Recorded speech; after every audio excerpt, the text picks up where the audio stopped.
Real estate experts predict buying a Bay Area home this spring will be harder than ever. Is now the hardest time to buy a Bay Area home?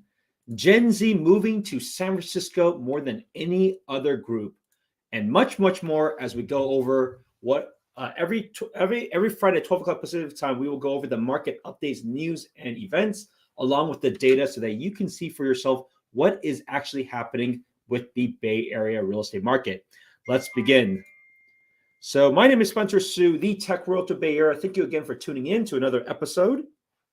Let's take a look at some of the news articles of the week.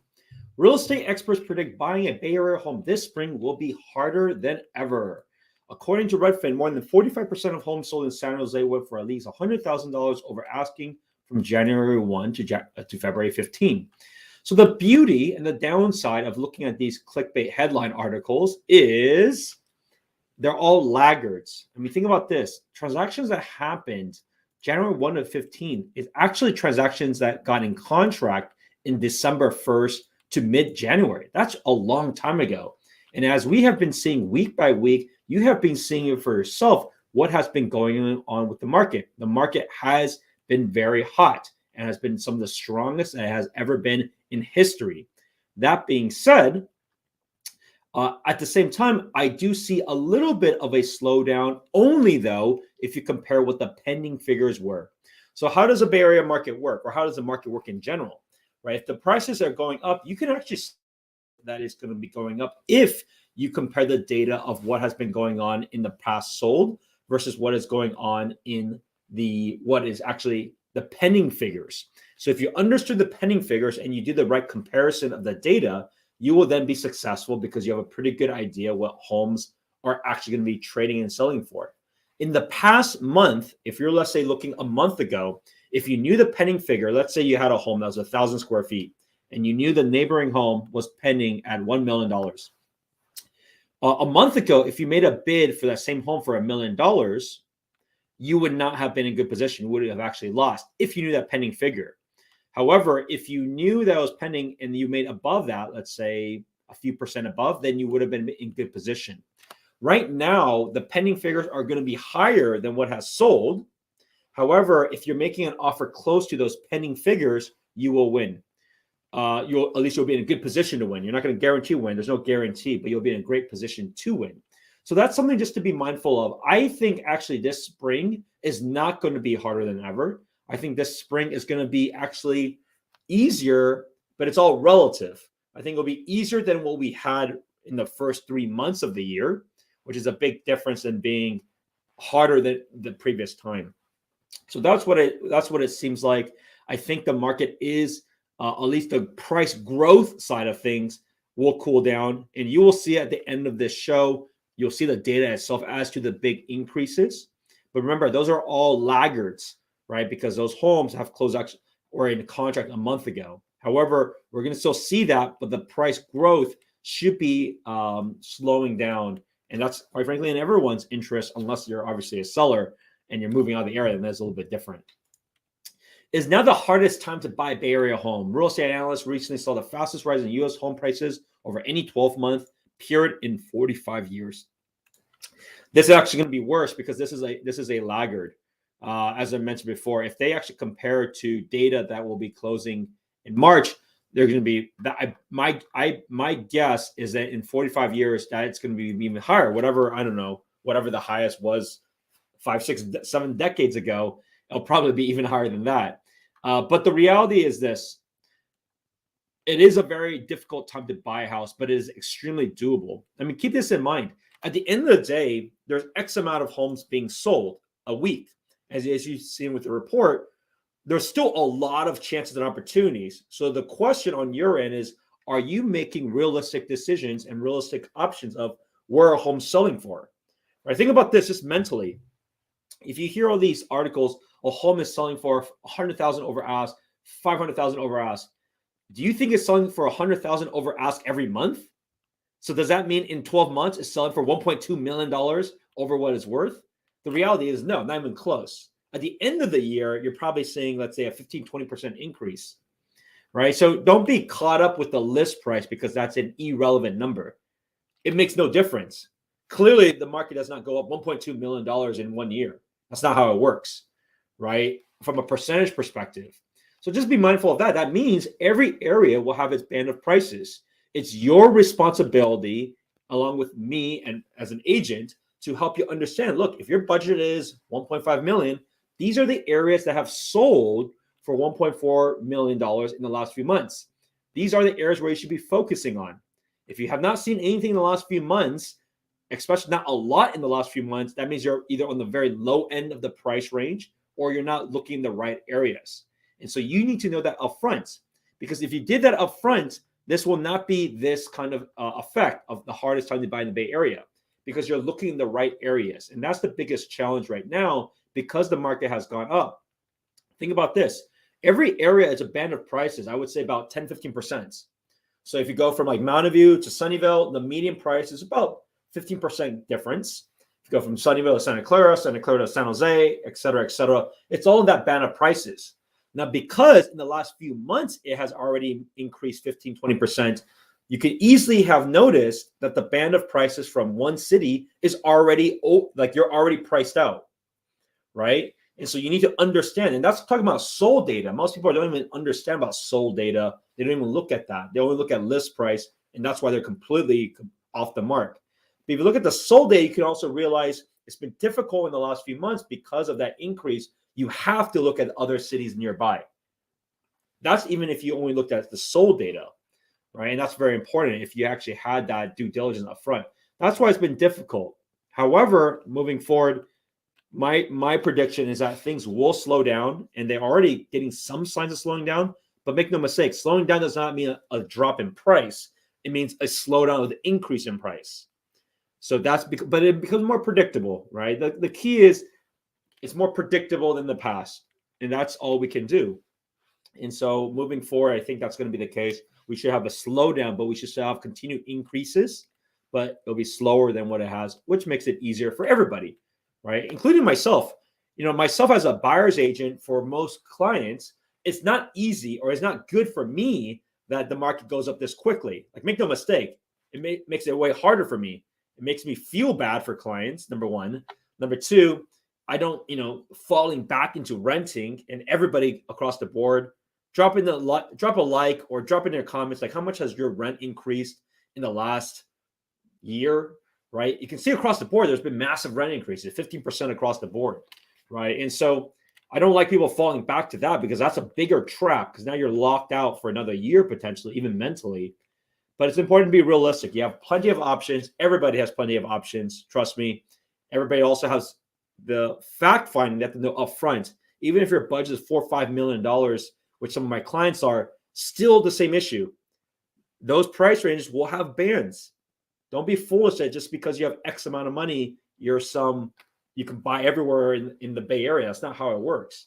But every place will have its band. It's important to understand where are those bands so you can focus on those.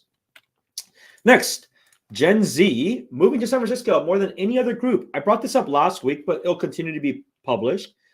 That's always a great sign, right? Young talent and culture, it always comes from the younger population. Now, Gen Z, the definition, I think millennials are to the age, I think last week I reported, I think it was like 25 to 39 years old of age. So Gen Z are people that are newer grads. So yeah, I mean, it's always exciting. And of course, they're going to choose out of all places in the Bay Area, they're going to choose San Francisco, right? San Francisco has a lot more lively things to do all day, all night. It's a higher density of people.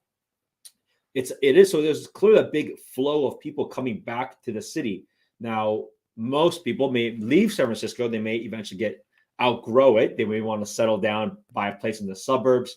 But from a new entrant perspective, it's very good and very exciting. It's very good to see younger people get to experience San Francisco. So San Francisco, as long as they don't implode on itself, will always be this place, especially always as in within the last decade, be that place for younger people to go and live. No different than like in Manhattan. And you actually see that. So look at this. Many Californians are trading one high-cost city for another, New York. Bay Area residents in particular finding opportunities in Manhattan, book room rentals, and luxury developments. So there's this notion like people just always move to low cost areas. That's not how things work. Like people want a lifestyle, and people with a specific amount of income want to enjoy the luxuries of that specific type of life that they can get. But if you think about it, these quote unquote high cost areas are only specific places in the country. So that's why, like within the Bay Area, we have people coming back and forth all over. Like I have many clients that may be leaving to Seattle or New York, and then I was vice versa. People from Seattle, New York move to the Bay Area all the time. Like amongst us, because things have been opened up and there's no restrictions anymore. In the past, some people may have moved to like Florida and things like that because not just of the cost of living is different, but also because of the openness, right? Because things were just wide open. They barely closed down for COVID. But if things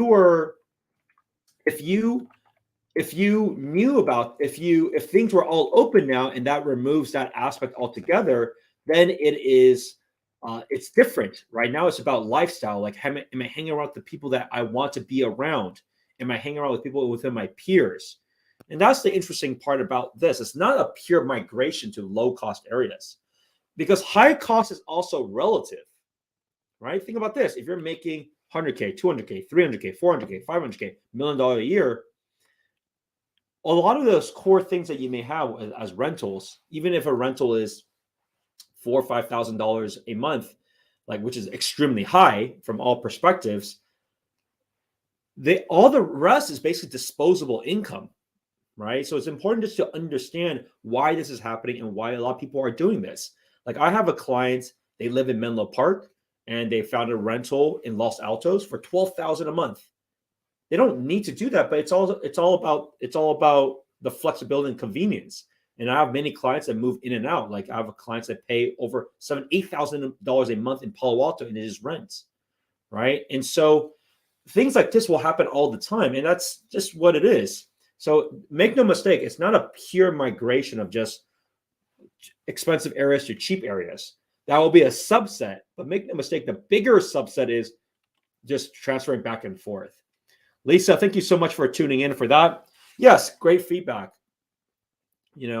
Came back to San Francisco from 5 years in New York. And New York is a really interesting place. I'm actually going to be in New York in middle of April. I love visiting there. It's always cool, especially for those that are in, let's say, their 20s to really experience. Eventually they will, well, not always, but generally they will outgrow it. And so when they outgrow it, they either come back right to the Bay Area, they kind of settle down here because there's a lot of job opportunities here, or they may move to the suburbs. That's very, very common to see. So thanks for tuning in. All right, let's take a look at the next one. This is a really interesting one. $95,000 for 200 square feet. Tiny homes are in demand amid the Bay Area's affordability crisis. So I'm surprised that we just don't see a lot of these, because these are, for how much it is, and this is, I would say like a micro studio, right? It's like a micro studio for 200 square feet. You still get everything you need. So having it for either 100K or 300K, because then they can just kind of have a plot of land. Like this could easily be like a plot of land, because it's not actually, there's no foundation. It's still on wheels. Now there's some like things that will hold it to the sides, but if they can do this, what prevents them from changing like massive parking lots into this? If you actually think about it, back in COVID, there were many of these instances where they changed parking lot itself, and they just house a bunch of RVs in there. So that way the RVs are not crowding the streets, and that way, and also parking lots, I mean, you're not even doing anything. It was like a complete waste of space. And so this is a really interesting initiative, and I'm surprised like this doesn't happen more. So if anyone is dealing with this, I'd be interested to hear your perspective. Like, why wouldn't you do this? Why couldn't this just be built on a bunch of parking lots that are wide open? And then for those parking lot individuals, right? Think about that. Think about how much they may potentially charge per day. Maybe work out a deal with those owners, right? No different than like a mobile home park. Right? Mobile home park charges X amount a month, and if in the Bay Area is $1,000 to $2,000 a month for mobile home land usage. So why don't they do something similar to that? I don't understand. I don't understand why. I don't know if it's politics. I don't know if there's other reasons. But this can create a ton of housing in a very effective way. And quite frankly, you can also get a lot of investors to do this, right? Because think about this. If you were an investor, given what you can probably charge for rent here, so this can also help with renting too, not just for people owning a place. $95,000, let's say $95,000 capital investment, 200 square foot place. How much do you think someone would be willing to pay for this kind of rent? Maybe it's $1,000 a month. I think that's pretty cheap, right? I think that's really cheap. But think about this. If you were able, as an investor, able to get $1,000 per month for a $95,000 investment, that's in many places called a 1% rule, right? 1% of your monthly rent equals, it's 1% of the rent divided by the value of the place is 1%. In that case, that makes it a very attractive thing. In most places across the country, you cannot do that anymore, outside of places like maybe like Midwest or something like that. But that's a very attractive, even financial model for regular investors. There will be a lot of people that will be willing to pour in that money, and my guess is probably more than $1,000 for this kind of space. And so there's so many opportunities, and that's the thing about this, and that's the shame about this. Like, there's so much opportunity for money to be poured in, money easily to be poured in. There'll be tons of money that can be easily raised for this. So there's no liquidity issue. It's a matter of wanting and willingness to do it. And that I do not know about. But as you can see, there are some cities that are kind of sprouting out for this. And you can have places that are further out that has even more land. Maybe just get like farmland. I actually know this owner that actually has, he actually lives in the hills of Milpitas. And what he does is he has, what are those things? Those cargo containers. So he has cargo containers, and then he just rents those out, not for people to live in. I think actually maybe, but I don't know about that. But for just self-storage. And that was really easy. Like, they have so much land out there, right? So they just do a bunch of self-storage spots. It's more affordable for people than those traditional self-storage locations. It's a win-win-win for everybody. And so there's so many of these opportunities where there's tons of land that can easily just be plotted this on. And of course, they do have to figure out, though, of like sewage, plumbing, and things like that. But there are many different business models that can easily be arise from this. So it's about the willingness to do it than the ability to do it. Money is plentiful there. Like, that kind of return, I can raise lots of money for that kind of project easily, because that's a very, very good investment. But the willingness is a different matter. Okay, let's wrap up with the last thing of the week. East Coast developer expands in the Bay Area, buys prime Peninsula sites. We're going to see this over and over and over again. There's going to be so many deals continue to go through about developers continuing to buy in the Bay Area, especially in the Peninsula. And take a look at this over and over and over again. Life science development push. Right now, we have so much liquidity. We have so much investments into these life science space. Now, life science space, though, to be fair, it's even more of a potential boom or bust model, right? Because if you think about it, a lot of things that, to be profitable, you have to go through FDA clearance, and very few will go through that. But they're massive lottery tickets. And so for those that are willing to make that bet, which a lot are, especially with all these new opportunities of new drug deliveries, new innovations. I actually studied biotechnology back in UC Davis many lives ago. But as you can see, this continues to be the push. And there's so much opportunity, because if there's a hit on these are instantly multi-billion-dollar companies. Instantly. And that's the gamble, and that's the bet that people will continue to make. And quite frankly, there's a lot of innovation and a lot of excitement, and it's always going to be nice to see all of these things continue to sprout forward. Okay, let's take a look at the data itself. So San Mateo County, 181 new listings this week. That's a lot of new listings. Contingent pending, 166. Let's take a look at the prices. You can see for yourself, March has been the highest it has ever been. You can see the continuous increase through the months. And that was from that very first data point that you had saw. You can see from January to March. This is, I think, about a 300K increase. So it's equivalent to about 16%, I think. So that has been the case. I suspect this will continue to push forward. As a reminder, the ones that are pending right now will close ultimately in April-ish. And so I suspect April figures, but the growth is slowing down. So I suspect the April figures will be a little bit more plateaued, and we'll see in a month or so. But that is my bet at the moment. And you can see condos and townhomes, they've been relatively flat, fairly predictable. I actually helped the client. Congratulations to my client. We got in contract this week. She was able to get a nice townhome for lower than what it had sold, I think, a year or two ago, like 9% lower. So there are plenty of deals and opportunities all across the board, and that is a fantastic bet to make, which are condos and townhomes in San Mateo County.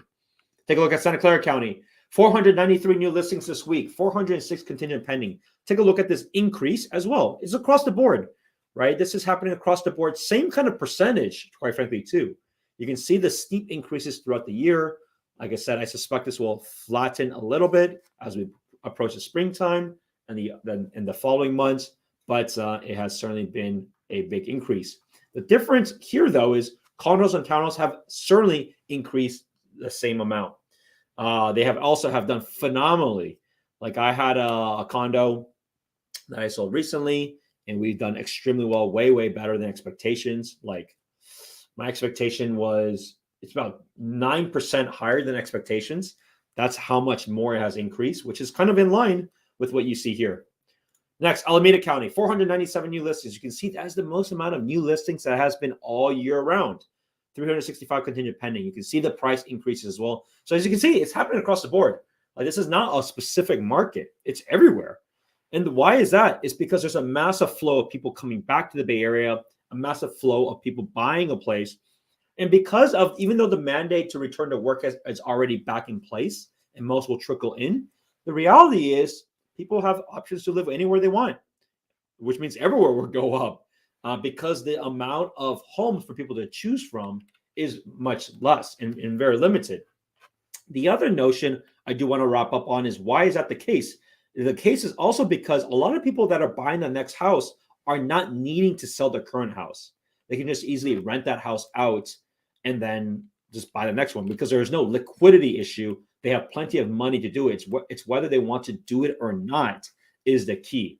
And that's a challenge for new entrants because that supply is not coming back into the market, right? So hopefully this helps you guys get an insight as to how I think, but also what is going on with the Bay Area real estate market. Of course, if you have any questions, feel free to call or text me below, 408-547-4590. I'm the one that will be replying to that. So you know I will be replying very quickly. And of course, if you or anyone you know has any questions, leave in the comments below. Be sure to hit that like button and subscribe. We have this content every week.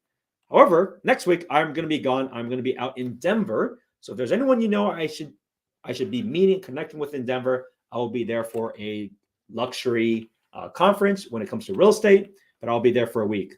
So no show next week, but I'll see you in 2 weeks. Have a good weekend. Bye now.